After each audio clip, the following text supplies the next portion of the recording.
Hi and welcome to the channel. I'm Tim and this is Run Tall. If you're brand new here, welcome to the Run Tall family. I'm really glad that you are here and you found us on YouTube. Now I post running videos every single week. I post them all the time. So if you're a running nerd like I am, consider subscribing to the channel and don't forget to click the notification bell so that you'll be notified each time that I upload new content. I'd love to have you back here and be a regular part of the family. On today's video, I'm comparing two marathon racing shoes. It's the Nike VaporFly 3 going up against the Adidas Adizero Adios Pro 3. Now, I did purchase both of these shoes with my own money, and they each retail for $250 US. Although the Adios Pro 3, this has been out a while. So if you're patient and you look around, chances are you're going to be able to find this on sale. I did. This is my second pair. The first pair, I ran the miles up on these. I am still running in these, by the way. These are they're in my training slot. I've got over 200 miles on these right now. But I'm considering using one of these two shoes to run my next marathon. So I bought a fresh pair, and I did pick them up on sale. I think I got these for right around $140. So pretty good buys out there if you're patient and, like I said, just kind of watch the sales. All right, so let's just start and we'll talk about the uppers first. Oh, before I get into that though, I did buy these true to size, and for me, that's a US men's size 9. And there's a pretty big difference in the weight of these shoes. With the Adios Pro 3, on my scales, for US men's size 9, they came in at 7.6 ounces. That's not bad for a racing shoe. It's still pretty lightweight, but it pales in comparison to the VaporFly 3. This is ultra lightweight. This comes in at 6.5 ounces, so super lightweight. You definitely notice that on foot, or you don't notice it on foot because they are so lightweight. In terms of the fit, for the length and the width, they both fit me perfectly. So I would suggest just ordering true to size unless you've had some difficulties maybe with one brand or the other in the past. But for me, US men's size 9 fit me perfect in both shoes. Okay, so now let's turn and we'll talk about the uppers on these two shoes. And we'll start with the Adios Pro 3. It is a breathable upper, and I don't know if I'll be able to get a good camera shot, but I'll take some close-up pictures that I'll add in post. It's very breathable. I can see through it. It's pretty translucent. So all of this material up here that's clear. So you get a pretty good amount of airflow through there. So that's pretty comfortable. It's kind of stiff. Kind of feels a little bit like plastic. And frankly, that never really goes away. So it's not as if this is going to break down and be a nice, soft, comfortable upper that's going to feel cloth-like to the touch. That's not the kind of upper this is. Even after a couple hundred miles, you can see that they've loosened up some, but not really. There's not a huge difference in the texture from a pair that I have 200 miles on and the brand new pair that I just got. So I found the fit across the midfoot. I was able to get snugged and secure pretty easily. Found that the heel cup back here, was perfect for me. My heel set in there just fine. I didn't have any heel slippage. I didn't have any discomfort around the collar or back in my Achilles. That fit really fine. The one area that I did have problems with is right up here, and it's at the start of the lace enclosure system. They have two kind of slightly different, let me try to get this better frame here, but you can see those loops that start out the lace enclosure system there at the eyelet chain. Right there, that's where I would get pain points when I first started running in these shoes, because I was used to cinching my shoes down pretty good. But when I did that, there's just something about how that is set up that it was creating pain points on my foot. And it was sore enough that, I ran in these and it bothered me enough that I couldn't run in them 2 days in a row. I had to give my feet a little bit of time, and it was a little frustrating. It took me a while to kind of figure out how to lace these up so that I got a comfortable feel. But once I did, I absolutely love running in these. I've always enjoyed the ride of the midsole, but I don't want to get too far ahead of myself. So just know that if you have a little bit of difficulty or if it's uncomfortable for you up here at the start of the lace enclosure system, you're not alone. What I did is I run with these basically loose. So I don't cinch it down. I don't really start cinching it down until I get past that up through to the top of the tongue there. That's fine. I can cinch that in, and it's enough to keep my foot locked in and secure. So I never felt like my feet were sliding forward or backwards or anything along those lines. So as far as the padding around the heel collar and the tab, it's pretty minimal. It's kind of a split bumper style up there. So, you would expect to have that kind of padding in a marathon racing shoe because you want to try to keep it as light as possible. But I found that to be more than ample. The other issue that I've had with this shoe, with the upper, besides the pain points, is the tongue.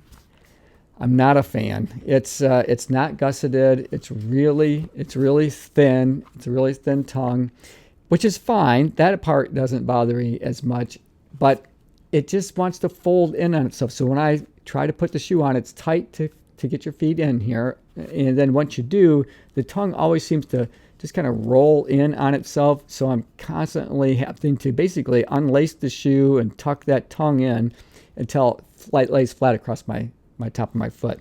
Once I do that and then cinch them down, it's fine. But it takes a little bit of finesse to get a good secure lockdown in this shoe before you can take off running in them. All right, so let's see how that compares to the VaporFly 3. I don't have any comfort issues at all. I haven't. They feel comfortable right out of the box.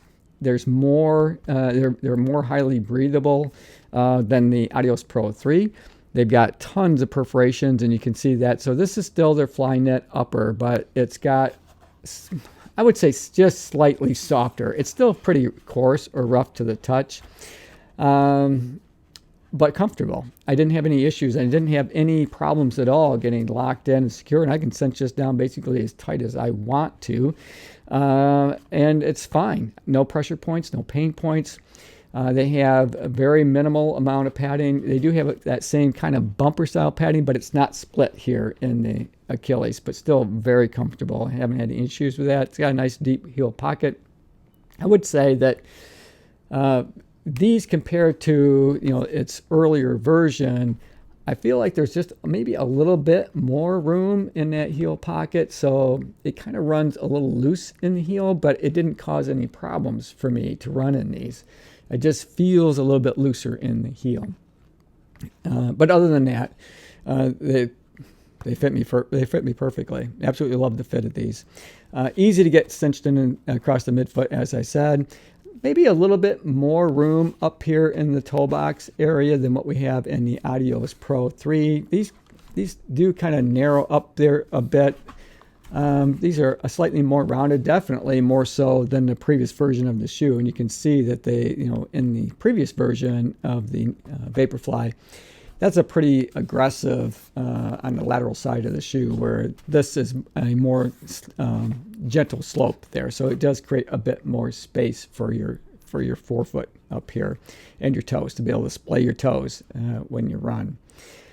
All right, so let's. Oh, and the tongue, just like in the Adios Pro 3, it's not gusseted, but I didn't have the same issues that I did in the Adios Pro. Even though it's still thin, they do have a little bit of padding up here at the top of the lace enclosure system, but I don't have the same issues with putting the shoe on, in part because it just seems to give more room. It's a bit more spacious upper to put them on, and that's not a big deal for me because I can cinch this down as tight as I want to. It's still comfortable, so I still feel very secure in the fit. But determining how secure I want that fit to be is totally up to me. So it's much easier to get on than the Adios Pro 3 is. Again, it's just a bit more room in the upper for you to work with. All right, so let's take a look at the midsole. We'll talk about the ride of these now. With the Adios Pro 3, you have 2 layers of the Light Strike Pro foam. Got a lot of it, 39.5 millimeters in the heel and 33 up in the forefoot. So you have a 6.5 millimeter offset.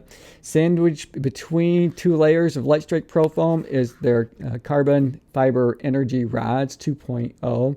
So slightly different. These are our carbon assisted shoe, not a carbon plated shoe, but they feel absolutely wonderful to run in. I've really enjoyed the comfort of the ride of the midsole here. They're a little bit more stiff, or I should say less cushioned, maybe. Well, stiff too, than the VaporFly Next Percent 3s, but still highly cushioned shoe. Just because they're not as soft as the VaporFly 3s doesn't mean that they aren't still soft. And it's a very smooth transition from, through my gait cycle. Now, I'm typically a mid-foot foot striker, but when I do that, there's just enough squish, and then they're with those energy rods, and they pretty much form with the metatarsal bones in your foot. So there's a little bit like a suspension ride there. But as you move through, what happens is it seems to just give you that bit of a propulsive feeling, almost helping you push off. I get a very similar experience running in the VaporFly 3s. Now here they've got their ZoomX foam. They have a lot of it, 38 millimeters in the heel and 30 up into 4-foot. So these have an 8 millimeter offset.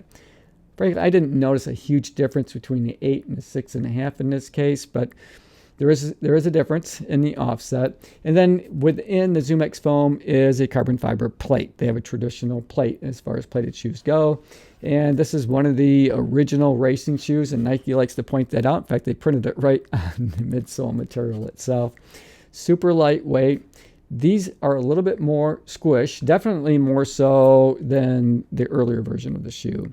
I love these. I did run a marathon in these and qualified to run in the Boston Marathon, running in this shoe.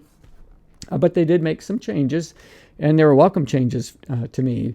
They've got just a slightly bit more foam, and they've made some changes here. So they've got some cutouts, and that geometry, it just gives you a little more cushion when you're landing. So for going the marathon distance, and I didn't have any trouble running in these with the marathon. I never felt like they were uncomfortable at all, and I felt like I was getting help the whole way around.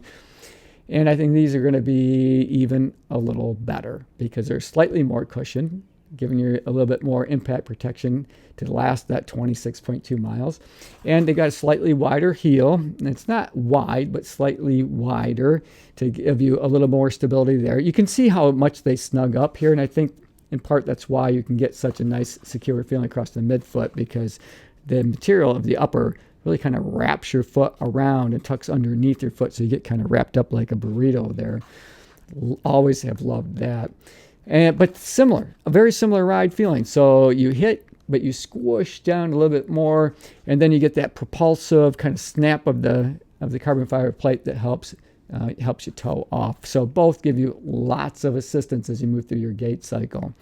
The biggest difference for me is just the difference in the weight. 6.5 ounces versus basically 7.6 ounces, so over an ounce more. These do feel much snappier. It's usually get your legs turning over quicker. If I wanted to set my personal best between these two shoes, I think I might stand a slightly better chance running in the VaporFly 3. And of course, that all depends on what kind of ride you're looking for. I do feel like the Adios Pro 3 is a slightly more stable shoe, and I overpronate. So that's something that I always have to calculate. And it does have a bit more wider landing platform up into 4-foot of the shoe. And for me, that's where the stability is, because that's about where I land. So I enjoy that wider landing platform. I love both shoes. It's like trying to choose between two kids of yours, right? So they're both great shoes. But I think that if I wanted to try to get my personal best, this might be the way to go. It's lightweight, it's snappy. Now it's a little bit more cushioned than its predecessor. So I think it might be a really good choice on marathon race day. So we'll talk a little bit more about that, though, in just a second, and which shoe I might recommend to other runners. So on the outsole, we got this perforated pattern here. This shoe is already not very durable. So I question whether or not having a bunch of holes in my outsole is going to help that cause at all, because I've already picked up a stone in between those perforations that start to chew up that ZoomX foam. And I had to stop and pull it out, all of that kind of good stuff, unfortunately. But it does a fine job in terms of grip on the road. I've run through, a little bit of water that's been out on sidewalks and gravel, things like that. And I felt pretty secure in these. So I think overall, that the grip is going to be fine. Durability, I don't know. Okay, so let's talk about the Adios Pro 3. And we'll flip these over. These have, they're continental rubber up here. These are going to go mile after mile. They already have, right? So I do have 200 miles in these. I'm still running in these. I ran intervals in them yesterday, and they still feel great and snappy underfoot. They're a little bit dark because I was running on it's kind of a dirt track, I guess. But there really aren't that many signs of wear on that outsole rubber. So they did a really good job. And, durability wise, I think that they got it. They nailed it. So good job. Good job, Adios. So that brings me to kind of that final point. Which shoe would I recommend? Well, it all depends, unfortunately. So if you want to set your personal best and you're not at all concerned necessarily about how long a shoe's going to last, the durability, that kind of thing, then I think the VaporFly 3 is a really good choice to consider. The problem is I only got about 150 miles in this pair before I stopped running in them, and I felt like the ZoomX foam just went completely dead, and so I wasn't even training in them. I ran a few miles in them before that marathon. I ran the marathon, and then I pretty much moved them right into a training slot. So didn't really get a lot of miles in these for the money. And I think that these are going to be about the same, somewhere around that 150, maybe 200 miles before they're done. So you might be able to put a few training miles in them before you take them out on marathon day, but not very many at all. And I have not been running the miles up in these for that very reason, because I still am thinking about using these for my next marathon.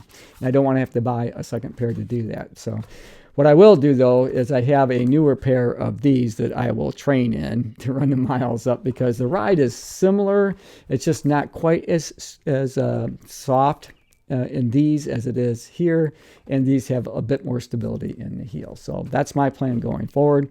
With the Adios Adizero Pro 3s, these are durable. These are going to go the distance. So you can run up some training miles on them, still take them out on marathon day, and have a really snappy, fun ride that'll get you from the start to the finish in a really good time. So if you want to get the most value for your money on a marathon shoe that you can put some miles in and still run the marathon, the Adios Pro 3 is the way to go, especially if you can pick them up on sale for $100 cheaper than the VaporFly 3. So in terms of the ride, there's not that much difference. It's the weight that kind of comes into play for me anyway. All right, that's it for today's video. I hope you guys enjoyed it. I enjoyed making it for you. As always, run tall, run strong, be kind to one another. Thanks for watching. We'll see you next time right here on Run Tall with Tim.